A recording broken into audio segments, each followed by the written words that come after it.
Buen día, hermanos. Bueno, qué gusto saludarlos de nuevo. Espero que estén teniendo un lindo día, un lindo inicio de día. No sé cuándo verán la grabación, pero bueno, acá es de mañana, el viernes por la mañana, ya el anteúltimo viernes de clases, así que bueno, nos queda poquito para aprender, para compartir juntos y bueno, deseo que sea de bendición también para ustedes.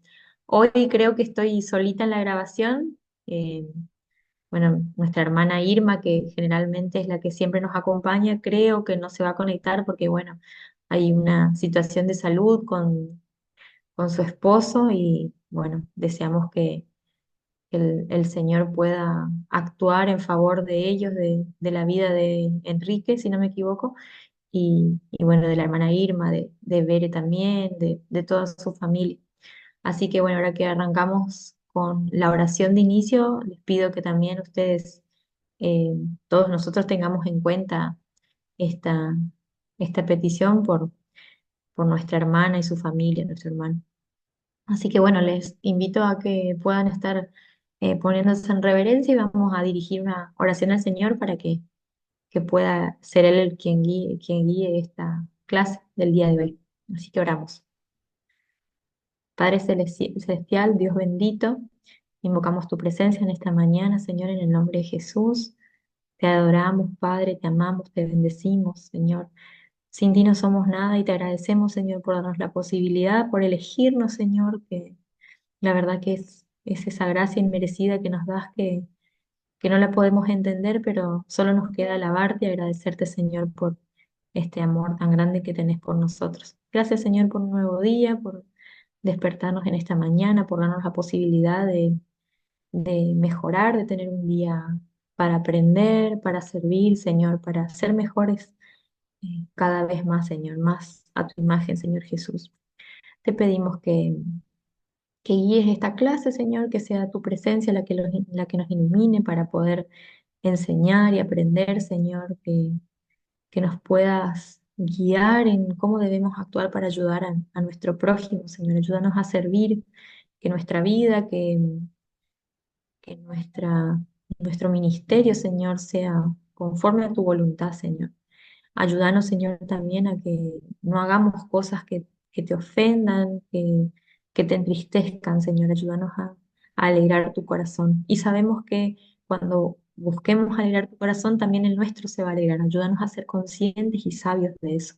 Te pedimos que bendigas a nuestras familias, a nuestros seres queridos, y de manera especial, Señor, te quiero pedir por nuestra hermana Irma y su familia, por su marido que está atravesando un problema de salud, Señor. Te pedimos que estés al control de todo, sabemos que estás al control de todo, pero que les dé paz, sanidad, Señor, que le puedas otorgar salud de nuevo, que pueda sentirse bien, él sobre todo, pero también todo el resto de la familia. Oramos por Bere también, Señor, que pueda estar sana, que pueda estar tranquila. Sabemos que no es fácil, Señor, cuando tenemos a un familiar, a un ser querido a distancia, pero te pedimos que estés al control y que le des paz en el corazón sabiendo que sabes todo lo que va a pasar y que nos cuidas a pesar de las circunstancias difíciles. Así también te pido por cada uno de los alumnos, por los profesores, Señor, por los directivos que están pasando quizás situaciones que desconocemos, pero que pueden ser de dificultad. Señor, te pedimos que los sanes, que pongas tu mano poderosa sobre ellos, Señor, sobre nosotros, que nos cubras con tu sangre preciosa, Jesús.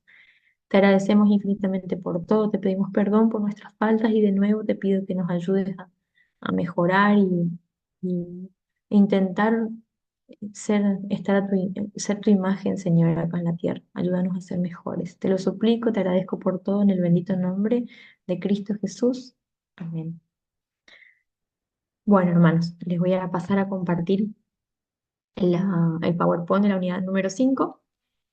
Me estuvieron diciendo que al final en la clase que vieron, de la que yo tuve que grabar sola, que les compartí algunos videos, que encima en los videos dije, espero que después no me digan que no se ve nada. Y me río porque, bueno, ya está. Pero me dicen que no se vio, en una parte como que no se escuchó y otro de los videos no se vio. Así que bueno, medio que estuve sola con los videos. Pero ya le pedí a Abraham que los pueda subir, así que lo van a tener en la plataforma para que los puedan mirar y poder entender un poquito mejor esa partecita de la clase. Pero bueno, les pido disculpas que no sé qué pasó, pero no fue queriendo. Así que bueno, les voy a compartir ahora el PowerPoint de esta unidad. Si queda tiempo, les voy a mostrar después eh, cómo, cómo va a ser el trabajo final, que todavía hay tiempo para entregarlo, pero bueno, quisiera dárselos lo más pronto posible para que puedan tener una idea de ir mirando, pensando con quién trabajar, a quién entrevistar, que bueno, se basa un poquito en eso, pero bueno, esperemos que se la pueda mostrar hoy y si no, como muy tarde, se las voy a mostrar el lunes. No sé qué pasa con esto. Bueno, em, ahí está. Pero por lo pronto vamos a arrancar con la unidad número 5. Bueno, también les quería decir que estuve viendo sus exámenes, los estuve corrigiendo, algunos.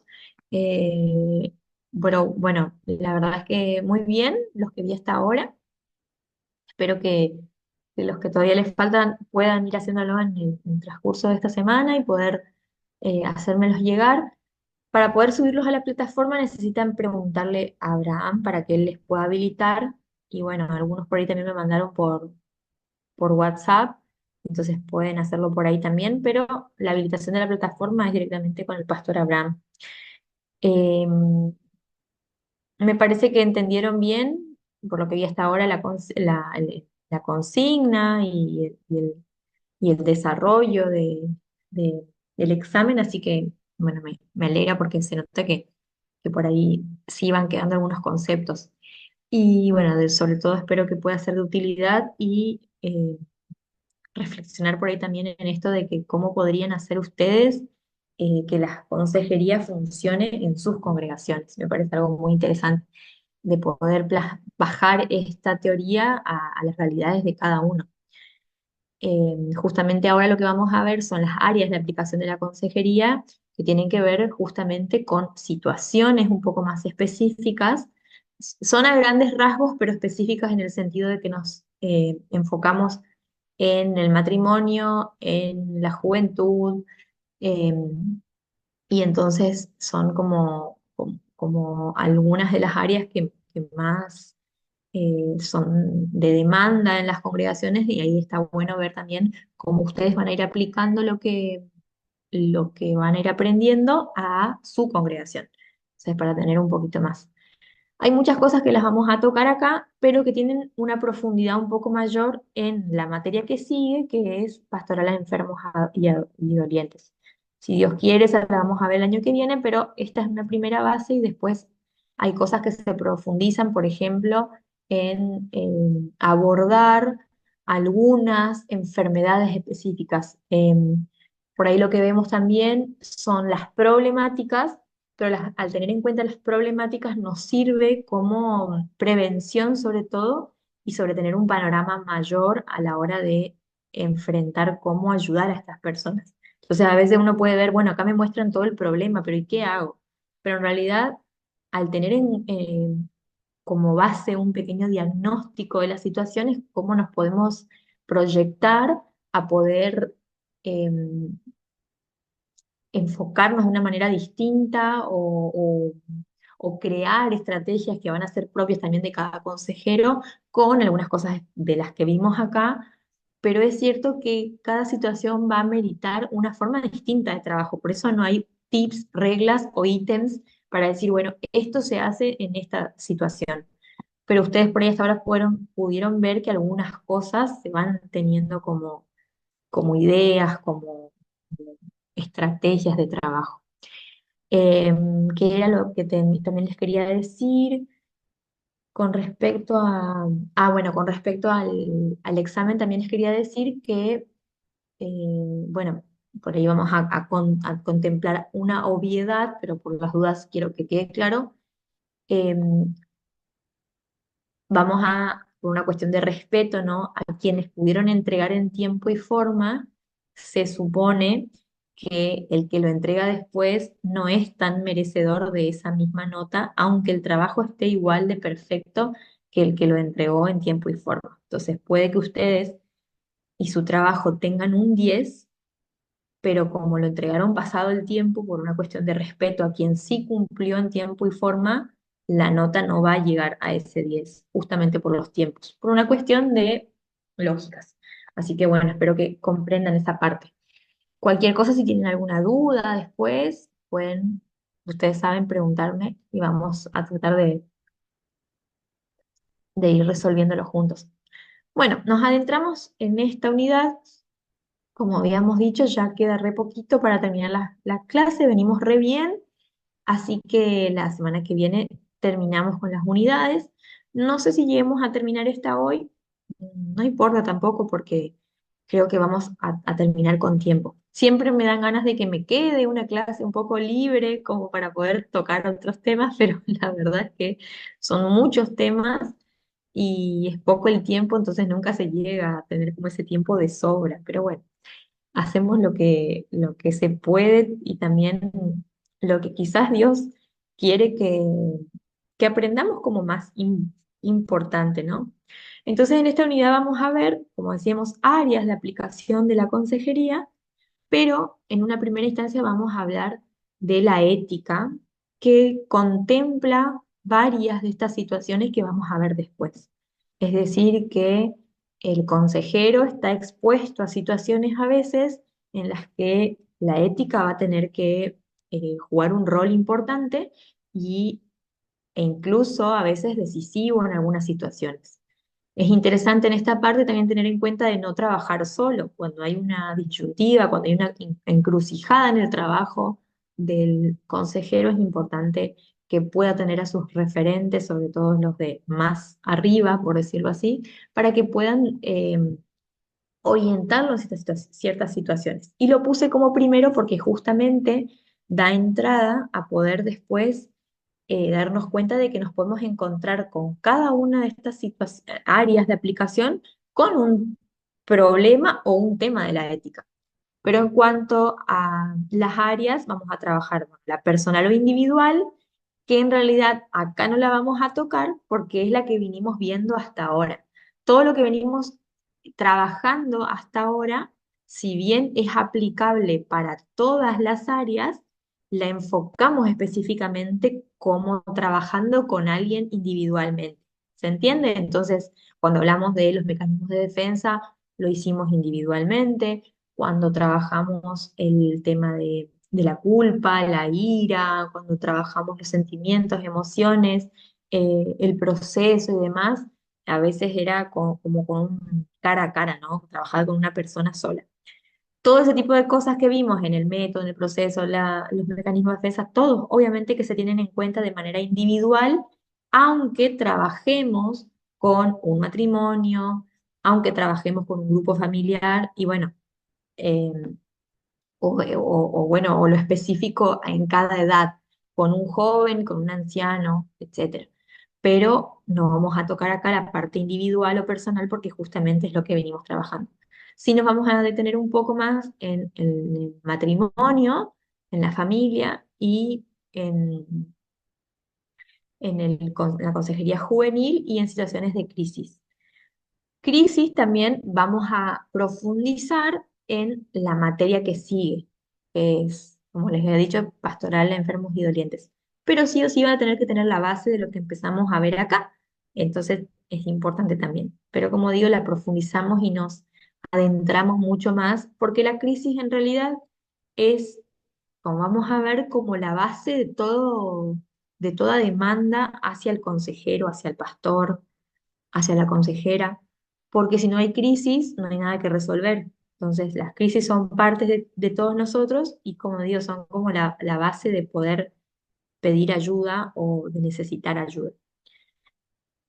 Pero volvamos un poquito para atrás y vamos a ver la ética en la consejería cristiana. Y primero nos encontramos con, ay, salí de todo. Se me escapó el mouse, no quiere venir. No sé qué le pasa. Ahí está. No voy a salir. Bueno, desapareció. Estas cosas que pasan cuando uno. Bueno, voy a ir acá. Si aparece de nuevo, se me quedó en algún lado trabado. Bueno, justo estoy sola para preguntar cómo es para poner en la presentación con las letras, con el control, que no sé. Seguramente puedan a mirar el video y decir, ay, Cintia, era así, ¿cómo no hiciste eso? Pero bueno, ahora no me sale. Ahí está, y apareció. Ay, no sé qué le pasa. Ahí está. Es como que no anda bien, no sé. Les juro que no tiene el control.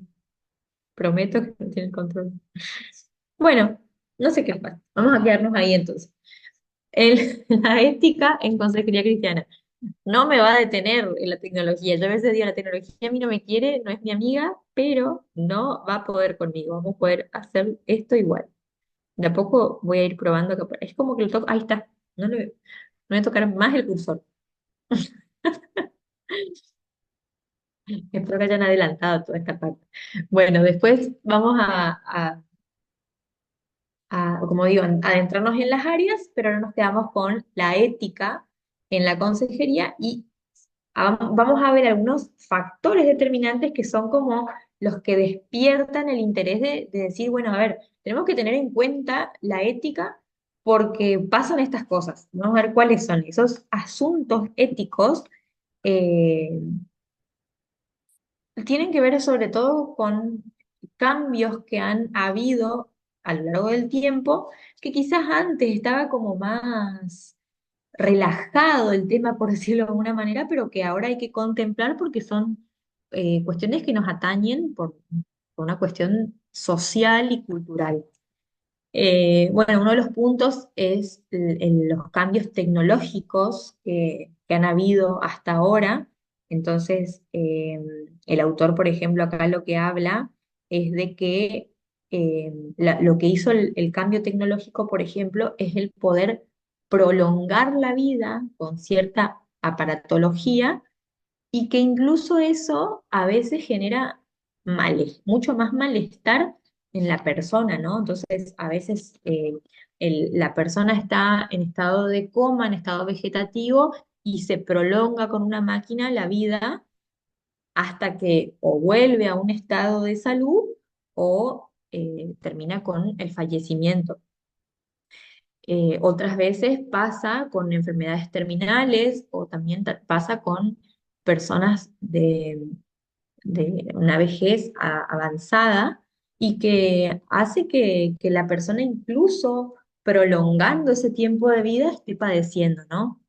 Y acá aparece uno de los dilemas éticos porque la pregunta vendría a ser, ¿hasta cuándo uno puede usar esos aparatos para prolongar la vida o en qué momento se tendría que desconectar una persona y permitirle al paciente que pueda irse tranquilo a la eternidad, ¿no? Entonces, ojo, yo acá no quiero ponerme en una postura de decir esto o lo otro. Eh, el único que tiene el derecho a quitarnos o sacarnos la vida es Dios. El tema es que este es un dilema de algo creado por el hombre, ¿no? El hecho de prolongar la vida. La medicina tuvo un montón de ayuda, ¿no? Tuvo un montón de avances en ese sentido que sirven obviamente muchísimo para que la vida pueda seguir, la persona pueda sanar y demás. Sin embargo, aparecen a veces estos temas de decir, bueno, a ver, quizás esta persona quiere morirse porque ya quiere terminar con su vida en el sentido de que ya cumplió su tiempo, ya disfrutó, ya está y no lo dejan morir en paz. Entonces aparece este tema, ¿no? Y, y acá, por ejemplo, bueno, entran en juego un montón de ideas encontradas. Ya vamos a ver un poquito más sobre esto. Em, y en este sentido también aparece otro de los factores, los avances científicos, que obviamente que tienen que ver con estos productos tecnológicos, Y acá muchas veces puede pasar que al pastor le vengan a preguntar, bueno, ¿y qué hago?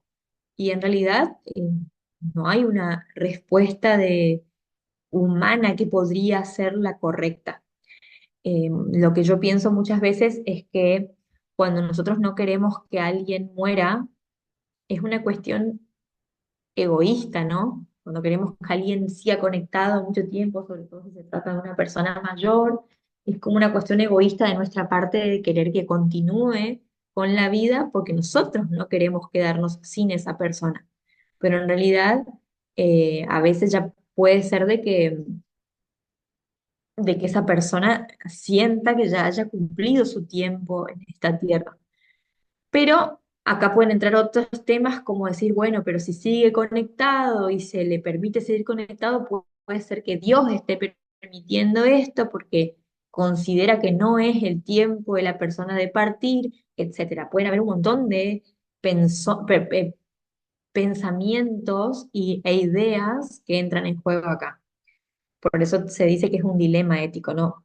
Otro tipo de cuestiones son los cambios culturales, otro de los factores que pueden afectar a ponerse en una encrucijada de esto o lo otro, porque eh, justamente las decisiones empiezan a tener una mirada distinta porque las personas empiezan a creer distinto. Por ejemplo, cuando eh, ahora hablamos de que la persona tiene más derechos sobre su cuerpo, sobre decidir y demás, entran en juego esto incluso con un choque, digamos, con la moralidad cristiana. Incluso dentro de los cristianos también aparece mucho esto de un cuestionamiento porque se cree que se tienen ciertos derechos bueno, de decidir sobre su cuerpo y demás o incluso a veces decidir sobre el otro.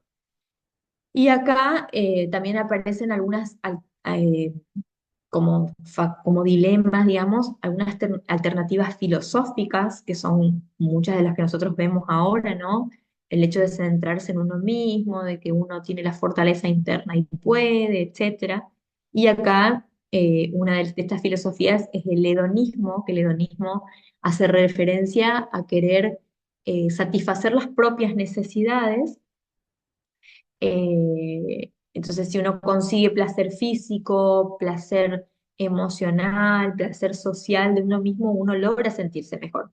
Sí, hay una parte de verdad en esto, pero en realidad lo que entra como en dilema es el hecho de que esto esté como más arriba y en un nivel superior a la creencia que tenemos nosotros de la Biblia. Entonces, es cierto que ocuparse de uno hace bien y es necesario, pero no lo es todo. Y eso es lo que hay que tener en cuenta cuando eh, se pone por ahí como una línea muy fina entre eso y lo que realmente dice la Biblia con respecto a quiénes somos nosotros y cómo tenemos que dejarnos nosotros para servir a otros.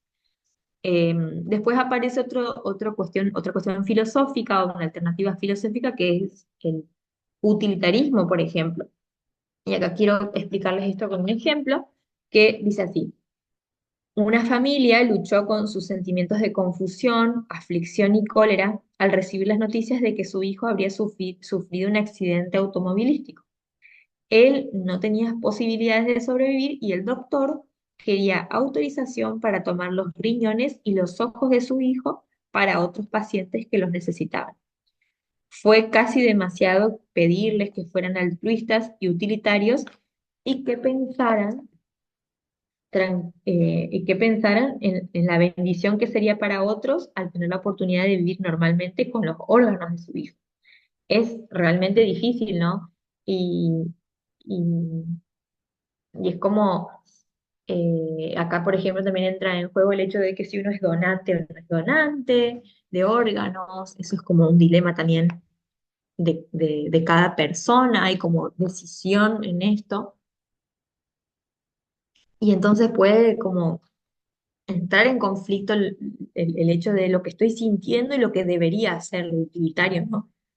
Acá, por ejemplo, también se plantea un ejemplo de los pacientes con diálisis, es que eh, dice que había en una ciudad, digamos, una cantidad excesiva de personas que necesitaban dializarse y las máquinas eran pocas, entonces que habían hecho como criterios a tener en cuenta para seleccionar una persona u otra. Y decían, por ejemplo, que debería contemplar, qué características debería tener esta persona para ser salvado. No. Sí, entonces, por ejemplo, cuáles son las edades relativas y la salud de las personas que necesitan diálisis, cuáles son las contribuciones relativas que cada una de estas personas puede aportar a la sociedad, qué obligaciones financieras adquiriría la familia y en qué condición los dejará el tratamiento, y cuáles son las mejoras potenciales para la humanidad que la persona pueda aportar si su vida es prolongada. Es como tener ciertos criterios para decir, bueno, este merece vivir más que este. Entonces, eh, acá hay una cuestión muy ética porque, digamos, ¿qué humano puede ponerle valor a una vida más que otra? O sea, nosotros no tenemos esa potestad. Entonces, sigue siendo, como digo, un dilema ético. Después está el punto de también el absolutismo, que es el absolutismo, digamos, decir como que eh, o es una cosa o es la otra. ¿Sí? Hoy nos damos cuenta de que hay un montón de grises para pensar. Entonces, eh, acá el ejemplo que nos trae es que, por ejemplo, los fariseos, cuando, bueno, estaban como en contra de las normas que ponía, las ideas revolucionarias que trajo Jesús, digamos, yo como que querían resolver los problemas como uno o el otro. Entonces, eh, ellos preferían que las personas terminaran lisiadas, ciegas, antes que ser curadas un sábado, como un absolutismo. O que pasen hambre en vez de que hayan, en vez de, si no se lavaban las manos antes de comer. O sea, mejor que pasen hambre si no se lavan las manos.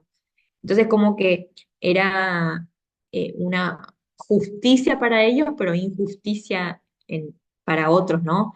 Entonces, eso viene a ser como el absolutismo. Y son temas que incluso el día de hoy pueden estar en juego. Hay algunas doctrinas, algunas iglesias que son como muy, bueno, ustedes creo que ya lo habrán estudiado mucho mejor que yo, que me pueden dar cátedra a mí, pero bueno, como que son así muy a rajatabla, como no poder mover un auto un sábado. Yo me acuerdo que tenía un paciente que estaba, pobre hombre, estaba casado con una mujer de esta, ni sé si decirle religión, porque era como una secta, eh, y era toda una hipocresía en realidad, porque no podían tomar mate un sábado, por ejemplo. Entonces tomaban igual a escondidas, pero si el pastor o alguien de la iglesia pasaba enfrente, escondían el mate. El hombre era camionero y quería mover su cabeza. Él decía, está bien, yo te respeto. Él no era de esta religión, pero respetaba a su esposa. Yo te respeto, no trabajo el sábado, no voy a dejar el camión parado ahí, quédate tranquila. Pero él decía que su camión había quedado al rayo del sol y quería moverlo hacia una sombra y la mujer no le dejaba. Entonces era así como un- una violencia constante. eh, y, y bueno, entonces como que eso llega a ser como este ejemplo del absolutismo. Eh, a ver qué otro ejemplo podría ponerles, otro tema de las implicancias.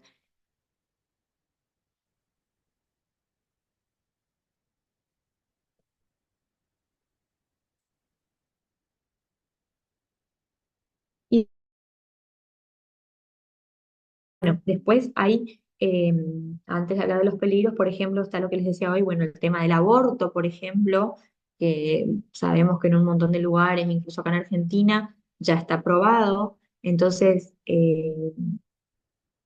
es una cuestión compleja, ¿no? Porque incluso antes de que salga esta nueva ley, estaba contemplado el hecho de legalmente poder abortar si se sabía que era producto de una violación ese embarazo, o si el niño con todos los avances tecnológicos, por ejemplo, venía con alguna malformación. Entonces también entra en un dilema muy ético, porque nosotros tenemos una postura de lo que dice la Biblia y por otro lado lo que la ley permite, y sobre todo las leyes extremas que hay ahora. Entonces también viene a ser un dilema ético. Acá el autor propone, por ejemplo, el hecho de eh, que decía que hay una familia que tuvo a su hijo con síndrome de Down y que lo entregó porque sentía que no lo iban a poder cuidar y que iba a estar mejor con otra familia y lo hicieron. Y después había el ejemplo de otra familia que había recibido a una niña o un niño con síndrome de Down y dice que fue la mejor bendición que pudieron haber tenido en su vida poder adoptar a una criatura en esa condición. Entonces, eh, para cada familia significaba esto de una manera distinta. Ahora, ¿es realmente el consejero, el pastor, la iglesia encargado de juzgar estas actitudes de uno o de otro? Es como muy complejo, ¿no?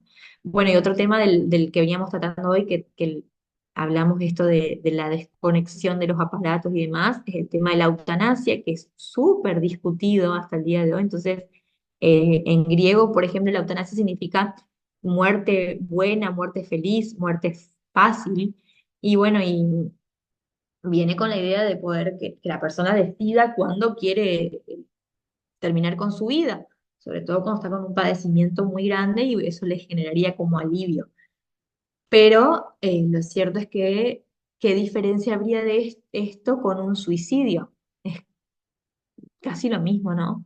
Es como en otras condiciones, pero es lo mismo. Entonces, lo que se pelea siempre es porque se pueda conseguir como una ley que avale la eutanasia.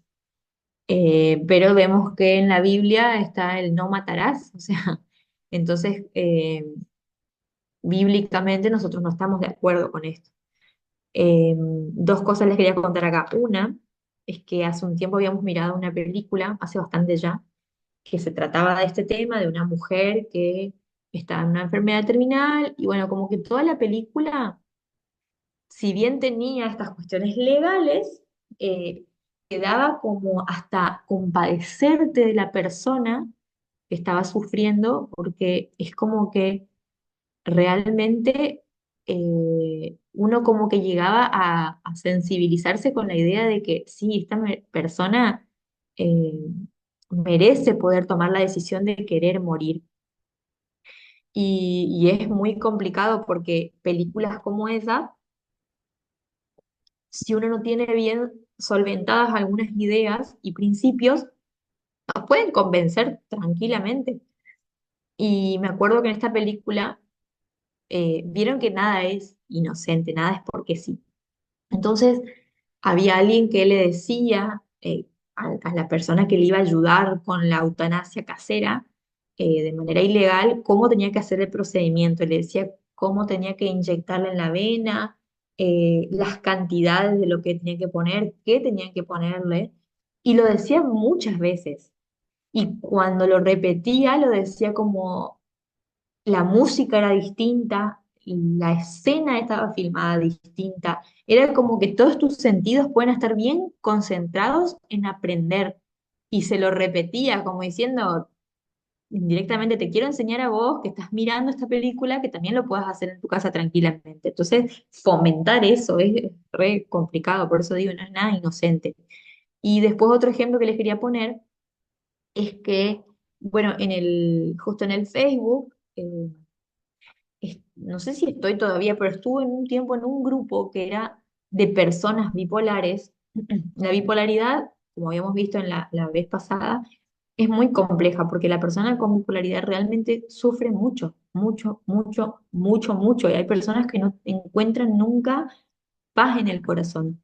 Y yo leí algunas de las publicaciones que ponía la gente y realmente uno se conmovía con esta gente y uno no podría juzgarlos por lo que sienten, porque decían, realmente yo no quiero vivir más así, yo no sé qué hacer, me gustaría sentirme bien, pero nunca lo puedo lograr, no hay una forma médica ni psicológica en la que yo pueda lograr porque es una condición de enfermedad y realmente yo quiero que el Estado a mí me dé la libertad de poder decidir qué quiero hacer con mi vida.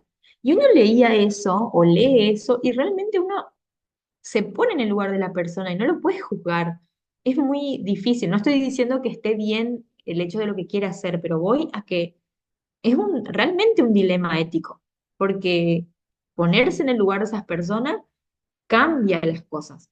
De solo decir, bueno, no, porque la Biblia lo dice así. Ahora, cuando nosotros nos adentramos en profundidad en lo que siente la gente, hay un montón de cuestiones que se nos caen de la estantería. Entonces nosotros tenemos que tener nuestro principio bíblico bien arraigado y con eso ayudar sin dejar de ser compasivos con la gente y respetar incluso las ideas que tienen, ¿no? Pero bueno, dentro de la ética también puede pasar, más allá de los dilemas o los factores que pueden influir, es el hecho de que pueden haber cuestiones que, eh, que hacen que la consejería como que sea un poco más complicada a veces, que tiene que ver justamente con la persona del consejero, con los, en relación a los aconsejados. Y en este sentido hay peligros como ser, por ejemplo, como tener demasiado involucramiento con la situación. Y cuando dice demasiado involucramiento quiere decir que el pastor, el consejero, la consejera, siempre pongo todos estos sinónimos, pero ustedes entienden que se refiere como a lo mismo. eh, ¿Qué quiere hacer? Procura ayudar, quiere responder las demandas de esta persona que está necesitando ayuda.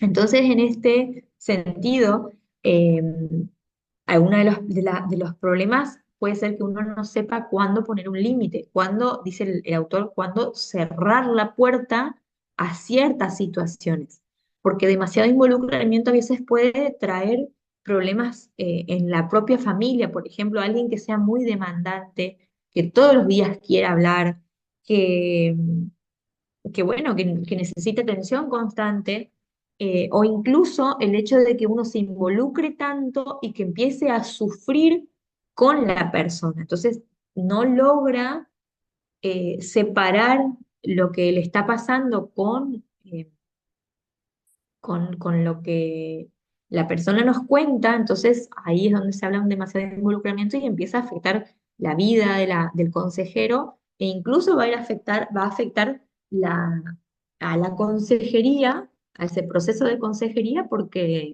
no va a ser efectivo cuando hay demasiado involucramiento emocional. Otro tipo de los problemas es el hecho de ser manipulado por aquellas personas que está queriendo ayudar, ¿no? Eh, entonces, muchas veces puede ser que los miembros de la iglesia como que eh, depositan en el pastor, sobre todo puede pasar, como las cargas de todo lo que le pasa y creer erróneamente que él tiene que solucionarle o estar atento a todas las situaciones conflictivas que está pasando por su vida. Eh, Acá trae un ejemplo del autor que dice, cuando era pastor sin experiencia en una iglesia del campo, caí en la trampa de ser chofer para cada persona que necesitaba transporte al médico, al centro para hacer diligencias y otros motivos. El razonamiento de los miembros era que los hombres estaban ocupados en sus quehaceres en la granja y el pastor tenía tiempo libre para hacer todas estas diligencias por amor a la gente. Entonces, sí es cierto que el amor exige algunas tareas o algunos sacrificios, pero eso no quiere decir que tenga que ser manipulado, traído, arrastrado por el deseo de la gente, porque es cierto que acá está el límite. Donde uno no pone un límite, la gente empieza a aprovecharse de eso. Es como el comerciante que cierra a las 8. Si no, si deja entrar a más gente, la gente va a entrar a su negocio. O sea, si se cierran las puertas a las 8 y se cierran a las 8 y está cerrado. Y capaz alguno puede llegar a decir, ¿por qué cierra a las 8? Bueno, pero una vez que aprende que está cerrado a las 8, deja de ofenderse. El tema es que si siempre dejamos entrar a alguien más y alguien más, una vez que se quiera poner el límite, ahí sí se ofenden mucho más. Pero igual el límite es necesario más allá de que se ofendan. Porque quienes se ofenden de un límite impuesto son aquellos que generalmente abusan de cuando no se pone el límite. Entonces esto es muy interesante tener en cuenta. Eh, Otro tipo de formas de manipulación es el hecho de esperar a que resuelva el consejero, el pastor, el problema. Y eso es una de las cosas que hay que tener en claro en los primeros momentos, en los primeros, el primer contacto con la gente o la primera entrevista, de decir esto, yo no puedo prometerte algo que no sé, no puedo prometerte resolver el problema, ni tampoco voy a ser más o menos eficiente. Sí es cierto que mayor o menor eficiencia tiene que ver también con la preparación, pero eso no lo es todo, digamos. Y tampoco es una excusa para que se cargue al consejero con esto.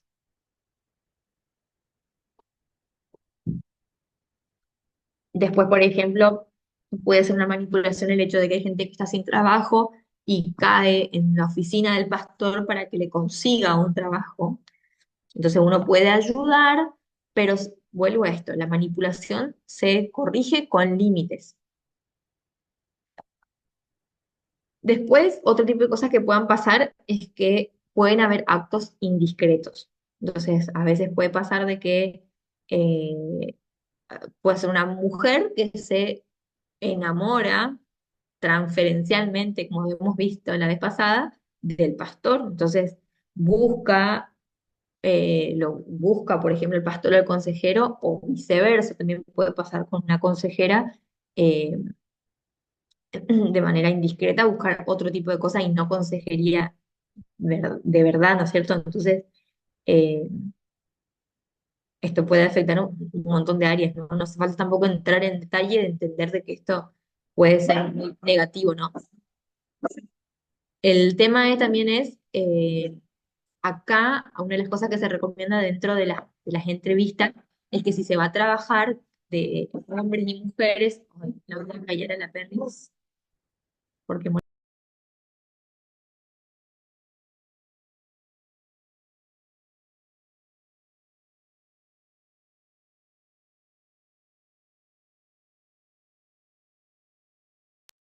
no sé cuánto va a funcionar el mandarle a la cucha, pero vamos a probar.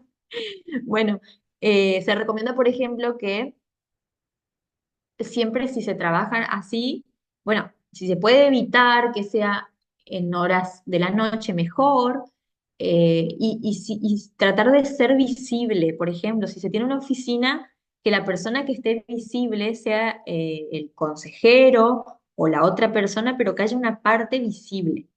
Por ahí por cuidar por discreción o por cuidar a la persona se puede dejar como que la persona no sea la que se la vea, pero que a la persona del consejero o consejera sí.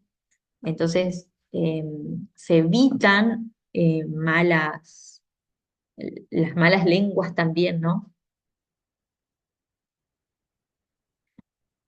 Bueno, esto más o menos estaría con el tema de la ética. Por ahí si después aparece otra cosa más y pueden sugerir ideas, bienvenidas serán. Si no, empezamos con la consejería matrimonial. El libro que vamos a utilizar para esto es el de El Ministerio del Pastor Consejero. Y yo les dejé en la bibliografía, no tienen números de página, pero sí los apartados. Entonces van a ver que cada título tiene como un número en el que ustedes van a ver el apartado. Entonces vamos a usar, si no me equivoco, el 8, el 9 y el 11. Y el tema de la ética también está en este libro, pero no es obligatorio. Sí, el hecho de trabajar esta parte. Entonces la parte 3 que son las áreas de aplicación, la primera la parte 8 la que vamos a trabajar y que tiene que ver con la orientación a matrimonios y también como consejo prematrimonial. Entonces, en este consejo prematrimonial, que es lo primero que vamos a ver, vamos a trabajar estos temas. Lo interesante en esto es poder, sobre todo esto, esto sí creo que está bueno que lo haga el pastor o el pastor y un consejero, pero como que, o consejera, pero bueno, lo podría ser también una consejera y un consejero, pero a veces la mirada del pastor en este sentido tiene como más peso, querramos o no. Pero bueno, si en las iglesias empezamos como a involucrar más el área de la consejería, también van a ser útiles en este sentido y la persona las personas van a empezar a ver a los consejeros desde con otra mirada, ¿no? Como de mayor confianza para trabajar incluso temas así. Entonces, lo interesante en esto es como adelantarse al matrimonio y trabajar en las épocas de noviazgo. Entonces, aconsejar a las personas que estén, a los jóvenes, sobre todo que estén por casarse, para poder, o matrimonios que son jóvenes, también hacer, esto es interesante, poder hacer consejería con matrimonios jóvenes, trabajar a tiempo cuestiones que sirvan de prevención y que no después haya que estar reparando, ¿no? Este autor dice que probablemente el ministerio más solicitado es el trabajar en este ministerio matrimonial o conyugal, bueno, y familiar también, ¿no? Pero sobre todo el matrimonio porque eh, básicamente son dos personas que vienen de mundos distintos, por más parecidas que puedan ser las familias, son dos mundos distintos que se encuentran y empiezan a formar una familia sola. La ley de la vida dice que todas las familias se forman así, pero aún así son mundos distintos, personas que se juntan con niños heridos distintos, mm, percepciones distintas, eh, costumbres distintas y hay que aunar ideas. Entonces, eso no es tarea sencilla. Por eso es interesante tener en cuenta los consejos prematrimoniales. Em, Acá empezamos para poder entender un poco con un ejemplo que dice Juan y María han crecido en la iglesia, han sido novios por 3 años y han estado comprometidos para casarse durante 6 meses. Su día de matrimonio está fijado para dentro de 3 meses. Es interesante porque acá nos va dando tiempos para trabajar. Yo creo que incluso es interesante hacerlo antes de los 3 meses, porque ahí también hay como un correr con la preparación de la fiesta, si es que va a haber o no, pero es como un poco más difícil, entonces trabajarlo con más tiempo es interesante, siempre y cuando dé tiempo desde que deciden casarse hasta, bueno, hasta donde empiezan, ¿no? Por ejemplo, a veces dice, bueno, decidimos casarnos y vamos a hacerlo dentro de un mes. Bueno, quizás se puede recomendar que esperen un poco para trabajar estos temas, o también se pueden seguir trabajando algunos temas para después de casarse, pero a veces este tipo de consejerías abren los ojos a las parejas y deciden no casarse justamente porque quizás descubren cosas en las que no van a congeniar. Y es interesante verlo. Entonces, yo recomiendo que por ahí se pueda sugerir que el tiempo de consejería prematrimonial tenga un plazo más largo. Bueno, dicen, ellos llaman al pastor para hacer una cita y conversar durante varias reuniones acerca de su matrimonio cercano. Llegan a la oficina del pastor para la primera sesión 10 minutos antes de la cita. Se ven nerviosos, pero es obvio que se aman. Conversan con la secretaria mientras el pastor termina su reunión con otros aconsejados. Oportunamente, ellos son invitados a entrar a la oficina del pastor, se sientan en el sofá y el pastor acerca su silla a la pareja para conversar con mayor confianza. Entonces, las 4 o 5 sesiones que va a tener la pareja deben hacerse durante un periodo de 4 a 6 semanas. Esto es lo que recomienda este pastor, pero si se hace con más tiempo, es interesante también ver este tipo de cuestiones. Bueno, cada caso va a ser distinto, ¿no? Pero por ahí trabajarlo con más tiempo ayuda un poco más. Eh, por ahí el hecho de ser cristianos y poder haber crecido en la misma iglesia tiene como factores beneficiosos, ¿no? Entonces hay un problema menos a trabajar cuando eh, hay diferentes creencias, ¿no? El tema es hasta qué punto es negociable para cada uno algo y que no. Vieron que cada persona tiene sus cuestiones que son negociables. Hay otros que no.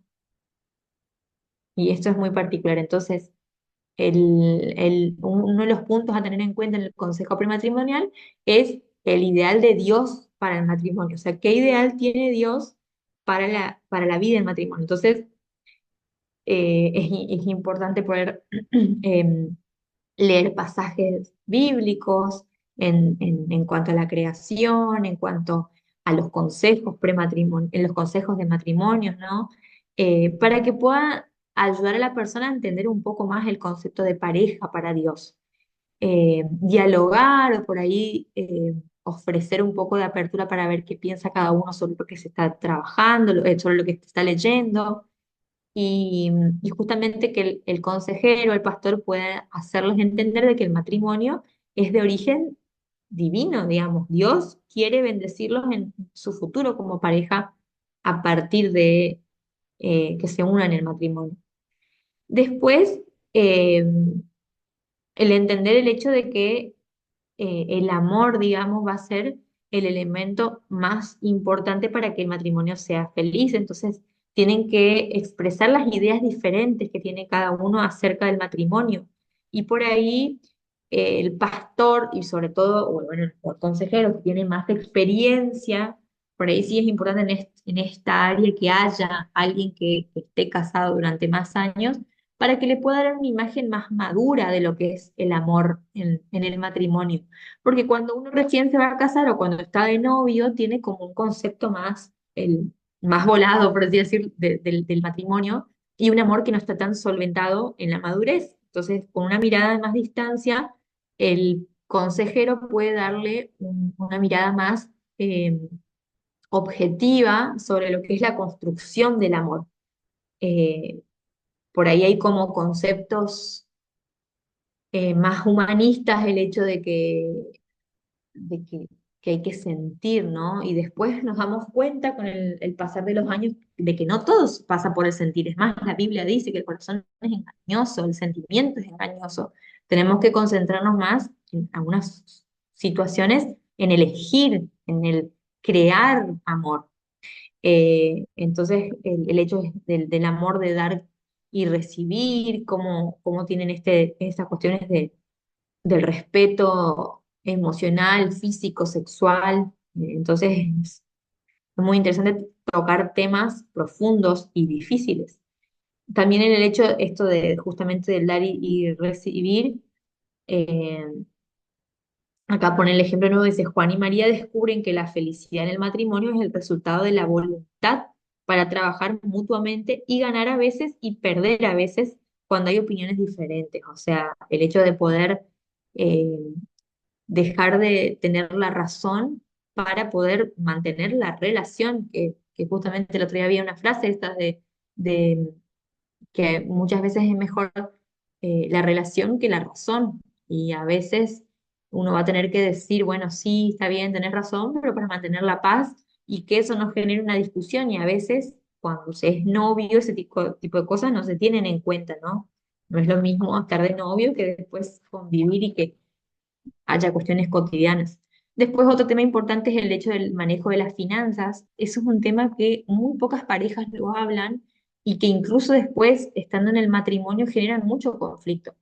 Entonces, uno, si los dos son independientes y trabajan y después tienen que compartir esa plata o o bueno, cómo van a manejarse, qué creen de cada cosa, del hecho de que cada uno tenga su plata, de que trabajen en una caja en común, que cada uno pague una cosa y el otro otra. Esos son tipos de cosas que se ven en muchos matrimonios de años. Y es un tema por el que sufren muchas parejas.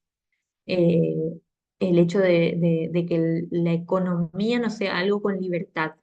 Entonces, por ejemplo, si eran muy independientes y cada uno trabajaba por su cuenta y se compraba sus cosas y de golpe se dan cuenta de que tienen que empezar a aportar para las cosas de la casa o solo lo hace uno, es como que termina generando insatisfacción y a veces el problema de todo este tipo de problemas es que no se habla del problema. Entonces lo que tiene que enseñar el consejero es poder hablar de estos problemas.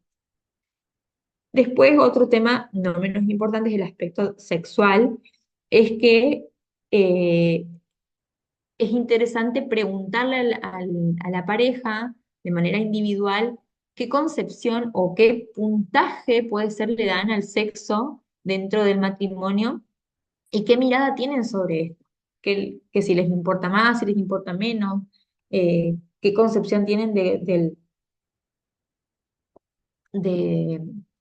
no sé, por ejemplo, del satisfacer solo a uno o al otro. eh, Entonces es muy interesante el hecho de poder plantearles este tipo de cosas, qué expectativas se tienen. Y también eh, educar en este sentido a la persona.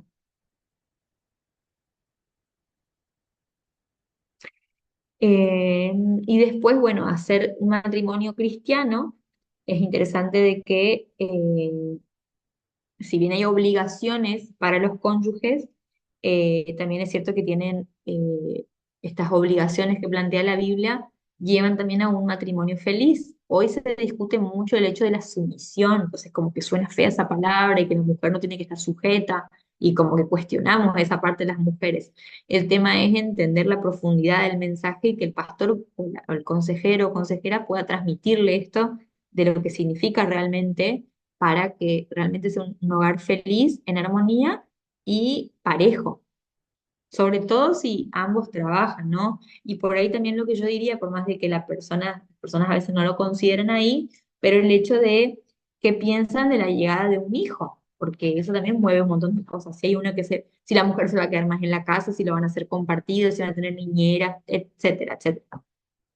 Pero hablarlo antes.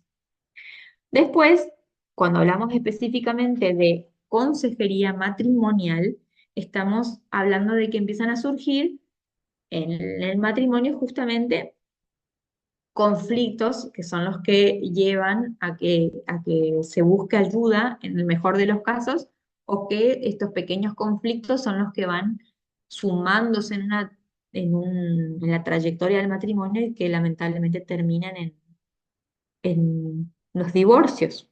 Entonces, uno de esos conflictos es la desilusión. Después vamos a ver el descubrimiento de las imperfecciones, el descuido de detalles y las dificultades en la esfera del sexo. En cuanto a la desilusión, justamente creo que uno de los duelos más grandes del ser humano, sacando las muertes, las pérdidas, ¿no? Es el hecho de la desilusión, porque justamente también significa una pérdida. Yo creía algo o pensaba algo de vos y me estoy dando cuenta de que eso no es así. Por eso es interesante charlarlo antes y hacerlo como prevención para que no nos pase esto. A veces puede ser de que tengamos una idea de que esto nos puede pasar, pero igual después nos podemos desilusionar. Y todos en algún punto nos desilusionamos de algo que creímos de la otra persona. Porque justamente nosotros inconscientemente tendemos a creer o a querer que el otro se comporte de la manera en que nosotros nos comportaríamos. Y cuando no lo hace, cuando no supera nuestras expectativas, caemos en esta desilusión, ¿no? Eh, Nosotros muchas veces depositamos muchas de nuestras carencias en la idea de suplir, en la idea de que el otro tiene que venir a suplir nuestras carencias. Y cuando nos damos cuenta o no nos damos cuenta de que el otro no puede hacer eso, hay muchas cuestiones que se caen y empiezan a aparecer algunos roces y conflictos. Eh, entonces, el entender de que el otro no tiene por qué venir a suplir nada mío. No tiene que ser la media naranja. Yo tampoco tengo que ser media naranja. Tenemos que ser naranjas completas que se juntan. Eh,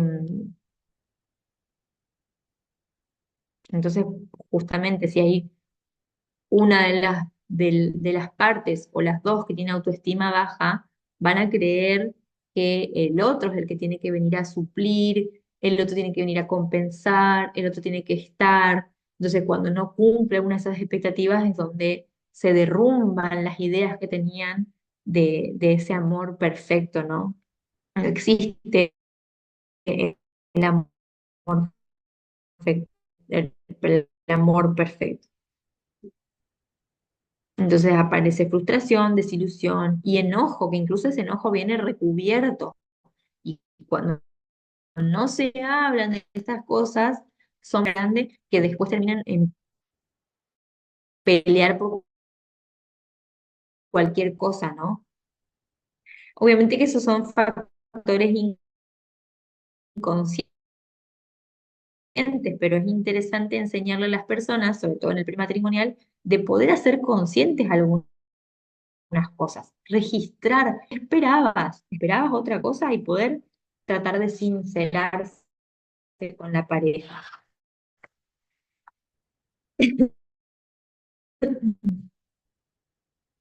Entonces es muy interesante el hecho de trabajar en esto, en la desilusión, bueno, y todas las que vienen también, el hecho de la comunicación. Entonces, si después deja uno y el otro, y si el problema llega a ser la comunicación, intentar trabajar juntos y